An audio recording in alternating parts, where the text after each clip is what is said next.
Hindi ako bratinela o spoiled brat. Ang budget ng Pilipinas ay hawak lang ng 2 tao. Ang budget ng Pilipinas ay hawak lang ng 2 tao. Hawak lang siya ni Congressman Zaldico at ni Congressman Martin Romualdez. Yan ang katotohanan. Halimbawa ko dito, medyo mahaba ito, kaya pagpasensyahan mo. Ang halimbawa ko dito, sa DepEd muna tayo. Sa Department of Education, noong taong 2023, merong 5 billion na inapprove para sa classroom construction. Nagulat ako kasi merong mga lumapit na miyembro ng House na humihingi. Hinihingi nila yung 5 billion, parte ng 5 billion na budget. Wala kasi akong experience sa ganyan. At saka ang pagkakaintindi ko, pag inapprove na yan ng Office of the President, ibibigay na yan, pagdediretso na yun sa approval at trabaho ng Department of Education sa construction ng mga classroom. Nagulat ako, may humingi. Magkano ba ang amin dyan? Magkano ba ang amin dyan? So sinabi ko, hindi pwede ito. Kasi ang mangyayari nito, hindi magagawa ng Department of Education ang trabaho namin na mag-construct ng classroom ayon sa classroom backlog at sa prioritization base sa backlog at sa classroom construction. So sinabihan ko yung isang congressman, sabihan ninyo si Martin Romualdez na hindi pwede chap-chapin ang classroom construction na 5 billion. Kaya kung makikita ninyo sa budget proposal na approved ng Office of the President, 5 billion yon.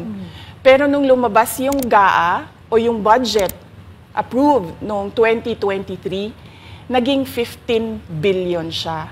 Dahil hindi nga ako pumayag na kunin yung 5 billion, dinagdagan nila ng 10 billion yung classroom construction ng Department of Education.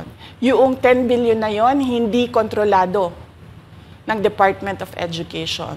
Controlled yon ni Congressman Zaldico at Congressman Martin Romualdez. Hindi ko na kailangan ng corroborative witness dito dahil makikita niyo yon sa papel. Makikita ng taong bayan yon sa papel.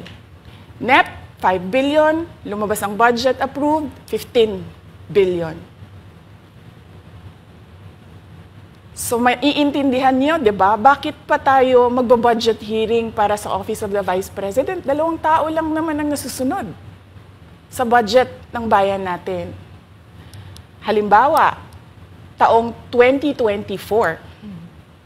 Kung makikita niyo, ang approved na budget ng Office of the President para sa classroom construction ay 19 billion.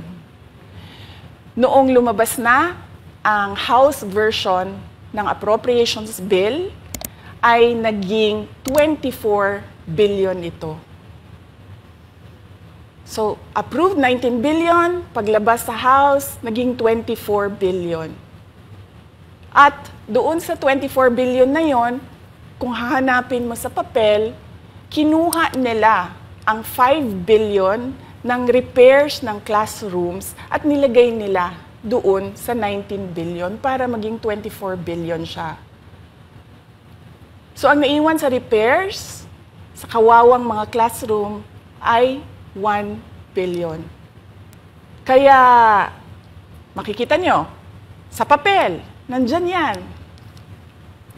Naging 24 billion.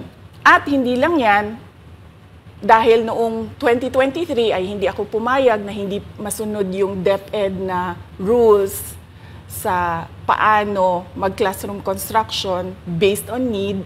Ang ginawa ngayong 2024, inattach nila ang listahan na kung saan gagawin ang mga classroom construction worth 17 billion. Makikita nyo yon sa papel.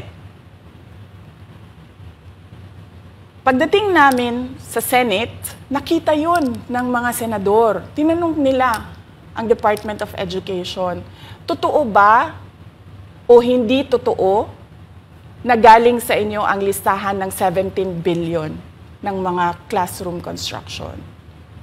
So sabi namin sa mga senador, hindi totoo.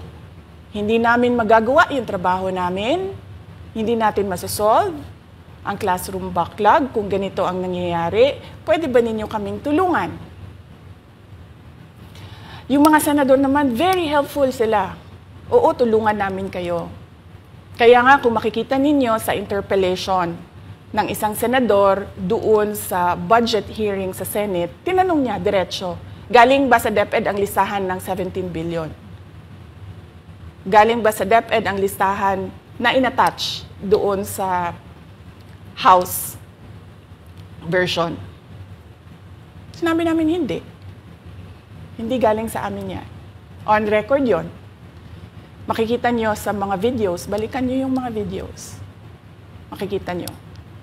Yes, my concern, Madam Chair, Mr. President, under the GAB, I observed that there was an increase in the budget for the construction of new classrooms from 19.6 billion to 24.6 billion. However, this is my concern, which you mentioned earlier, that the repairs and rehabilitation of classrooms was decreased from 6.5 billion to 1.5 billion.